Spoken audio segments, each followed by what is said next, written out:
അടിയന്തരാവസ്ഥയ്ക്ക് ഇന്ന് 50 ആണ്ട് തികയുമ്പോഴും അടിയന്തരാവസ്ഥയുടെ ഓർമ്മപ്പെടുത്തലുകൾ തെളിയുന്ന മുഖമാണ് കാലിക്കറ്റ് എഞ്ചിനീയറിംഗ് കോളേജിലെ വിദ്യാർത്ഥിയായിരുന്ന പി രാജൻ്റേത്.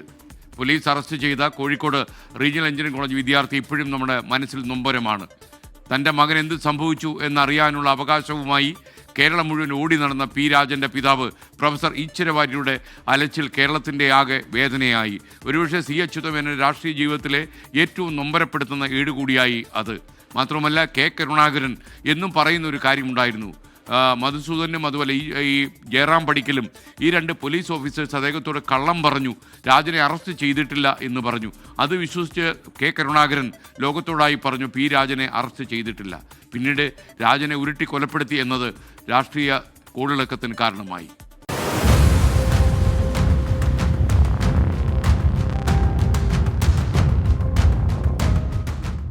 നിങ്ങൾ എന്തിനാണ് എൻ്റെ കുട്ടിയെ പെരുമഴയത്ത് നിർത്തിയിരിക്കുന്നത്?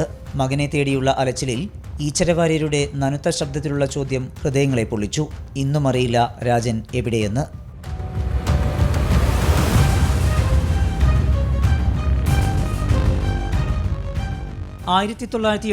ഫെബ്രുവരിയിൽ കായണ്ണ പോലീസ് സ്റ്റേഷനിൽ നക്സലറ്റുകൾ നടത്തിയ ആക്രമണം.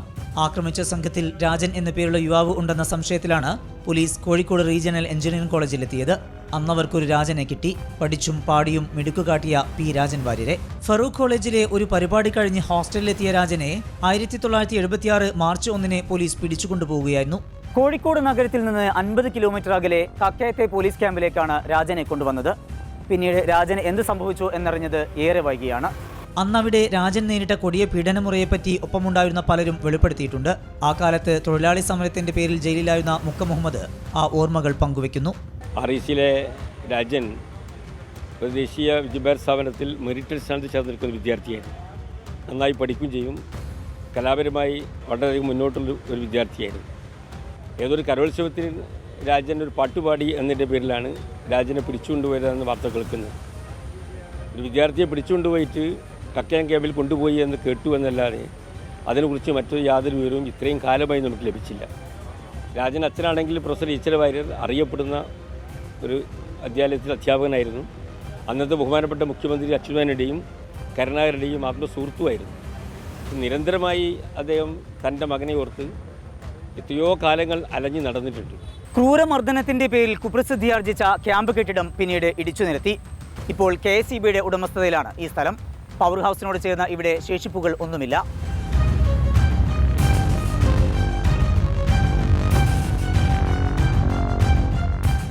എന്നാൽ കക്കയം ടൗണിൽ ഇങ്ങനെ തലയെടുപ്പുള്ള ഒരു പ്രതിമ കാണാം. രാജന്റെ അടയാളപ്പെടുത്തലായി.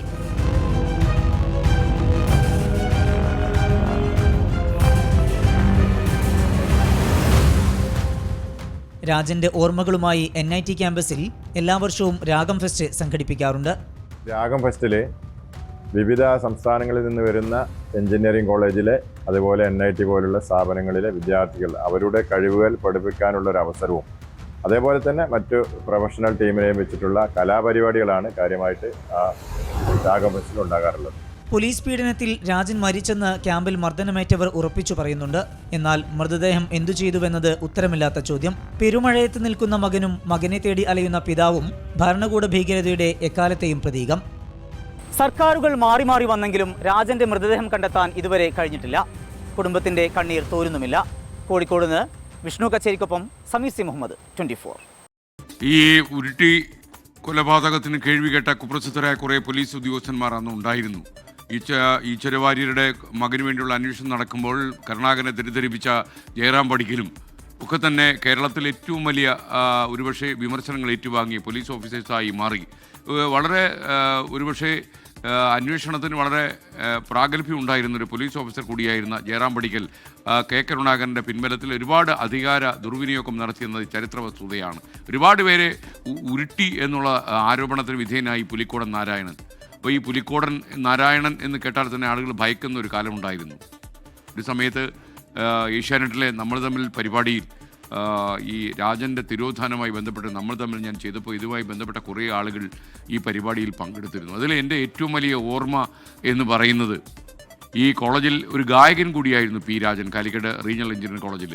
അപ്പോൾ ഈ രാജൻ്റെ ഒരു ഓഡിയോ ഈ കോളേജിലെ ഏതൊരു വിദ്യാർത്ഥിയിൽ നിന്ന് എൻ്റെ കയ്യിൽ കിട്ടിയിരുന്നു.